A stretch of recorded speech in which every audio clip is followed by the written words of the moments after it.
Bienvenue ici à Malabo, au Centre international des conférences de Sipopo. Nous sommes toujours ici dans le cadre de ce 5e sommet sur le gaz organisé par la Guinée équatoriale.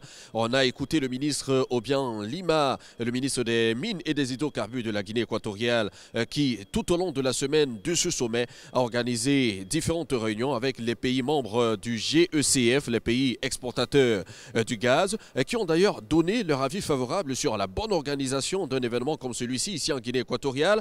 On retient que la plupart des pays membres des pays exportateurs de gaz étaient présents ici à Malabo, au Centre international de conférences de Sipopo. On a pu voir par exemple le président Muhammadu Buhari qui était aux côtés de son confrère, s'il faut le dire de cette façon, le président Obiang Bazogo, qui a d'ailleurs présidé cet événement, cette cérémonie de clôture. 600 km de pipeline sera construit à Kaduna, qui pourra s'étendre jusqu'au nord du Nigeria. Voilà ce qu'on a pu retenir de l'allocution du président Muhammadu Buhari ici au Centre international de conférences de Sipopo. Et puis on a eu l'allocution du vice-président de l'Iran qui a d'ailleurs salué l'hospitalité, il faut le dire, de la Guinée équatoriale. Il a parlé de l'évolution de la GECF au fil des ans pour devenir une organisation très importante dans le développement de ses pays membres. Il a d'ailleurs rappelé que le sommet du GECF est un des plus importants qui permet de sécuriser, ça il faut le dire, les intérêts des pays membres afin de lutter, comme il le dit lui-même, contre la pauvreté,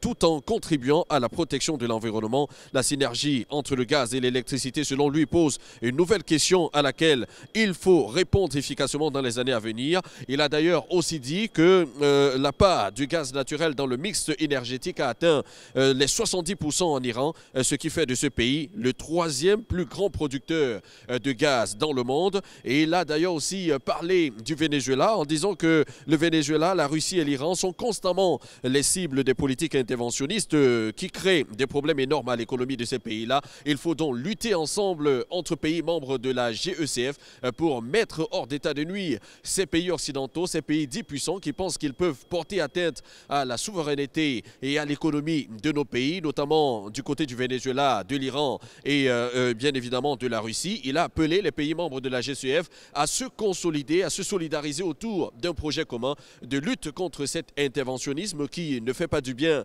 à ces pays membres de la CGEF. Et on peut continuer en parlant bien évidemment du ministre de l'Algérie des Mines et des Énergies qui a dit qu'on est là en face d'un énorme continent, vivant, jeune, dynamique. Il a félicité l'excellente organisation de cet événement par le président de la Guinée équatoriale ainsi que toute son équipe.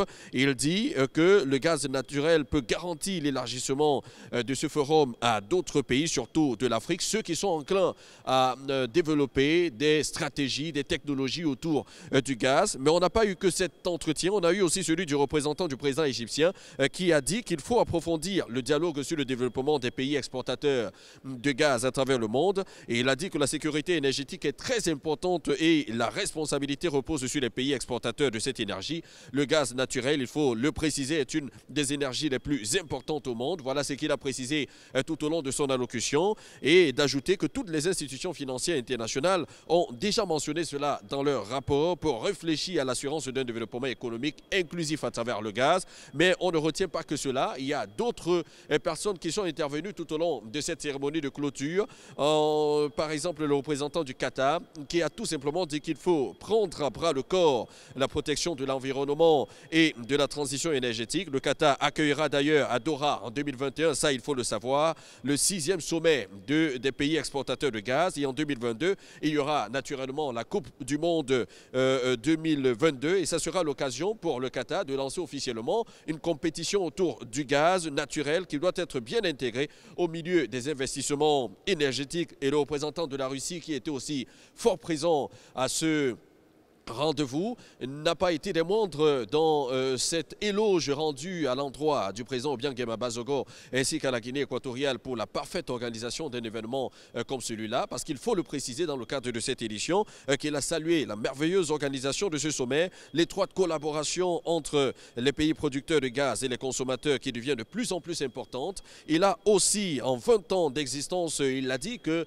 les pays exportateurs de gaz, cette association est devenue une organisation majeure. Le gaz est une ressource naturelle abordable. Il a d'ailleurs mis un point d'ancrage sur le fait qu'il faut un développement accéléré des infrastructures pour donner la possibilité à ce gaz d'être un véritable rempart pour le développement du continent africain. Beaucoup d'autres choses ont été dites ici, mais rappelons que plusieurs pays étaient présents à ce rendez-vous. D'ailleurs, l'Algérie, la Bolivie, l'Égypte, la Guinée équatoriale, l'Iran, la Libye, le Nigeria, le Qatar, la Russie, le Trinidad et Tobago, Émirats arabes unis, le Venezuela, l'Angola, l'Azerbaïdjan, l'Irak, le Kazakhstan, la Norvège, Oman et le Pérou qui étaient fortement représentés à cette cérémonie de clôture et qui ont donné le ton pour le prochain sommet, le 6e sommet qui aura lieu du côté du Qatar. Et Afrique Média sera encore là pour vous donner toute l'information possible autour d'un événement comme celui-là, pour donner la possibilité aux pays africains de comprendre que le gaz n'est pas qu'une simple ressource naturelle, mais le gaz peut fortement contribuer